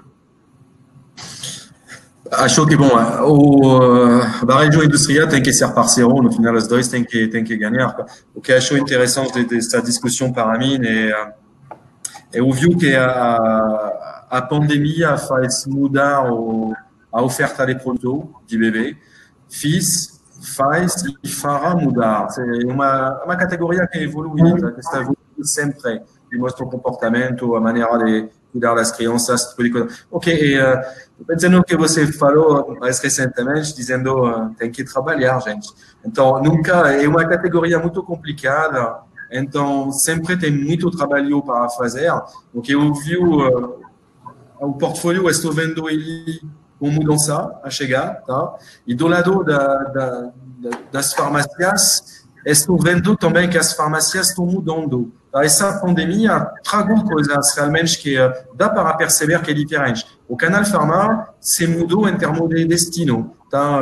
Tive mais visitas, por obrigação, talvez. Mas o brasileiro visita mais as farmácias. E então, agora, é o papel de os dois sentar para as farmácias conseguir manter essas visitas, mostrar para eles que eles têm que ir lá para comprar não só medicamento, mas também OTC e outras categorias. E o lado da indústria é trazer a inovação, novidade e conhecimento do shopper. Acho que é um momento super interessante. Cada crise traz possibilidades, oportunidades. Tem que aprender. Então, acho que é realmente o momento de se encontrar. Gostaria de sentar com alguns deles, agora fisicamente mais complicado, virtualmente mais fácil, mas acho que agora é o momento de sentar, porque depois de setembro vai voltar ao mundo normal e bom, temos que estar preparados. Eu acho, eu concordo, é sentar e discutir, né? Pegando o gancho que a Karen falou, né, da evolução de frentes que vocês fazem, o exemplo lá da equipe que está virando loja do MIP, né? Eu peguei bem o começo disso, né, Karen? Desde 2016 falava sobre Desde o primeiro treinamento, lembra, Rogério? Desde o primeiro treinamento a gente fez o guia e falava de varejo, olha só a importância do MIP no autosserviço, a gente falava que eu brincava que era o saneamento básico do MIP, né? E colocar ele no autosserviço. E eu vejo, o varejo inverteu essa ordem. Foi o varejo que falou o seguinte, quer saber? Eu estou cansado de esperar um pouco só a indústria vir aqui comigo, eu vou fazer por conta própria. E vocês fizeram isso, né? Vocês criaram um promotor para um universo de produtos para fazer virada de loja, né? A minha provocação é a seguinte, né?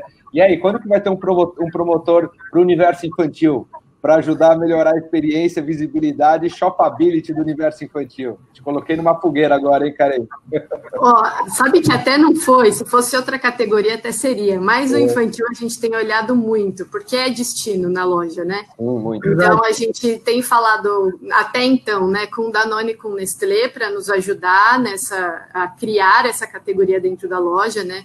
Porque a gente tem recebido, não, categoria infantil, tem que estar a fórmula infantil aqui e todos os demais produtos infantis lá, ou faz uma dupla exposição.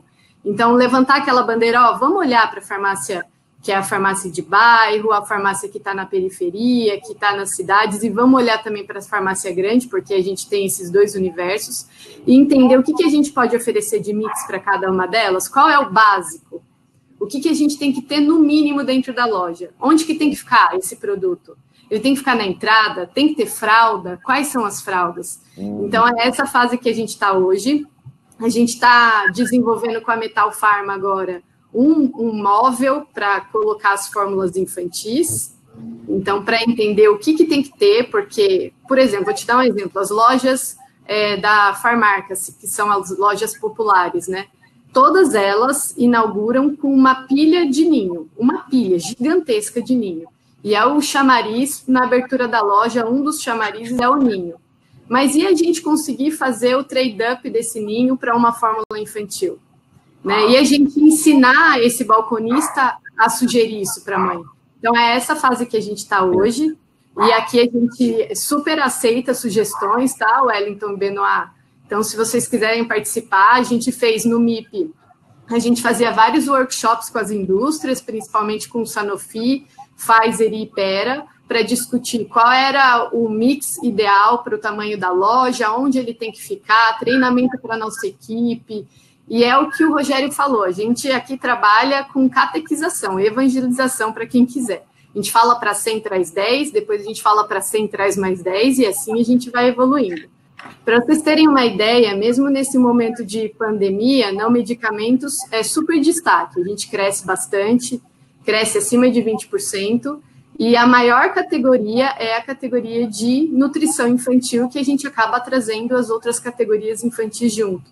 Então, tem essa oportunidade. Wellington, deixa eu dar uma colada aqui, ó. Só para você ter uma ideia, você cresce com a gente 125%, mas a base ainda baixa. Dá para desenvolver. Fechou a cota, hein, Wellington? Fechou a cota, hein, do ano, hein? Não, ainda não. A Karen sabe que tem muita coisa para fazer lá. Dá para desenvolver muita coisa. Muita coisa para desenvolver lá. Eu tenho certeza. O Benoit com Lilo está crescendo pouco, Benoit, abaixo do que a gente cresce. Então, é mais uma oportunidade. A gente não tem nenhuma empresa na sua categoria. Enfim, o varejo como um todo, aqui eu estou falando pelo associativismo, mas aqui vocês podem usar como um laboratório para levar para o independente também. Né, para a gente testar, ver um modelo, não tem um modelo certo, às vezes a gente vai testar um modelo em São Paulo, vai para o Nordeste, a gente vai ter que mudar esse modelo. O que a gente gosta é de desenvolver loja, então pode contar com a gente que nós estamos dispostos. Muito legal o papo. Eu estou lembrando de outro ponto, Wellington, engraçado no universo infantil, quando a gente começou a falar, a Johnson, ela foi um grande abridor de mente da galera, né? Assim, da comunicação, porque eles tinham uns estudos muito legais. Muito legais, uma empresa que eu respeito muito. Muito. E eles falavam assim, olha, no pós-banho, varejista, preste atenção em dermo bebê, né? Mesmo eles não têm no portfólio. Então, eu acho que tem um passo aí, Karen, legal você falar dessa aproximação com Danone e Nestlé, que talvez foi o primeiro passo para o universo infantil, porque são as categorias muito representativas, muito destino para a farmácia, né? O exemplo muito bem dado aí do Ninho, aí quando inaugura uma loja tem que ter uma pilha, porque é o chamariz. Acho que o segundo passo é agora, né? Botar a puericultura, botar o dermo, ampliar essa jornada do shopper do universo infantil para conseguir maximizar ao máximo os resultados. Então, assim, bom papo aqui, porque começa talvez um projeto aí com vocês, aí fico muito feliz de ver a indústria e o varejo se aproximando aí. É isso aí. E que até tem na loja, né? Só que talvez não esteja no melhor lugar, talvez o mix não esteja completo, talvez o balconista não saiba indicar qual o produto que aquela mãe está procurando. Treinado. Esse é um ponto importante que a gente aprendeu durante toda essa jornada nossa, a importância de você ter pessoas lá no ponto de venda preparadas. Exato. Isso é sim levar conteúdo para o shopping. Exato. Né? E aí, fazendo ganho, desculpa interromper, Wellington, mas fazendo ganho para o Benoit, ainda mais numa empresa que trabalha com canal alimentar, Benoit, eu já tive várias experiências, às vezes em consultoria e tal, às vezes a indústria que nasceu no alimentar, ela vivenciou o canal alimentar durante muito tempo, ela ainda acha que o canal Farma ele é parecido com o alimentar, e vou falar, não tem absolutamente nada a ver com o canal alimentar. Né? A gente é um canal de relacionamento, é um canal que tem um profissional da saúde que gera confiança, você pede dica de saúde. Então, esse espaço, e para mim agora a farmácia do pós-Covid, ele vem com um novo papel também na cabeça do shopper no Brasil, né? De entender que ali é um... Legal, o supermercado é um abastecimento, mas a farmácia é meu lugar de saúde, que, by the way, agora tem teste de Covid, né? Então, eu acho que tem uma percepção dele ser um centro também de informação e empoderamento do shopper. E eu acho que em categorias complexas como a de vocês, em alguns temas, né, usem e abusem o papel do farmacêutico balconista, porque assim, eles são um elo muito importante do shopper, com uma melhora de experiência, melhora de cesta, e aí, de novo, é a jornada, né? A jornada se ampliando e se conectando. Né? Eu acho brilhante esse exemplo aí, e fazer isso com o balconista farmacêutico é crucial. Né? Exatamente. Boa. Gente, acho que é isso. Mais algum comentário? Mais alguma perguntinha? Já marcaram a reunião aí, Wellington? Não? Já zapiou a cara aí para a próxima reunião ou não? Não, já falei para ela desde sempre que eu aceito. Já aceitei. Combinadíssimo. Legal, a gente tem agora uma área de trade dentro da Febrafar, que é a Sarita, que está nos ouvindo aí, que toca, a Renata, que cuida de não medicamentos, que também é da minha equipe, que toca, a gente adora. Esse é o nosso negócio. Você vai conhecer o Mauro, você vai conhecer a Luísa de trade, você vai conhecer a Maime de treinamento, você vai conhecer uma galera forte também, viu, Karen? Que legal. Boa. Muito bom. Pessoal, eu acho que é isso. Eu queria fazer alguns anúncios também, só dizendo o nosso próximo programa, né, quando vai ser. Ele vai ser no dia 24 de junho. A gente vai discutir NIP. Aliás, Karen, aproveitando o nosso papo de ontem, né, a Febrafar fez uma pesquisa de comportamento de compra muito legal. Eu não sei quem já teve acesso a esses dados. Um dos guarda-chuvinhas lá que ela mostrou, o IFEPEC, né, um instituto de pesquisa, e eles fizeram uma pesquisa de comportamento de compra, né?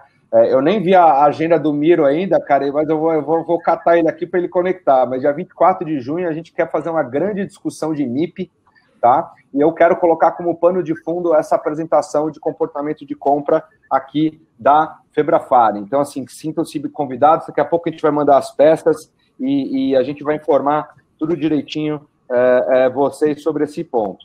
E ele adorou o convite, viu, Rogério? Que eu já dei já fiz um spoiler lá com ele, então adorou o convite. Obrigado, ele só não sabe a data. Se ele tiver alguma data, eu vou falar para ele mudar. Porque a gente já travou a gente, Deus e o mundo aqui, com esses feriados, bagunçou todo o nosso calendário.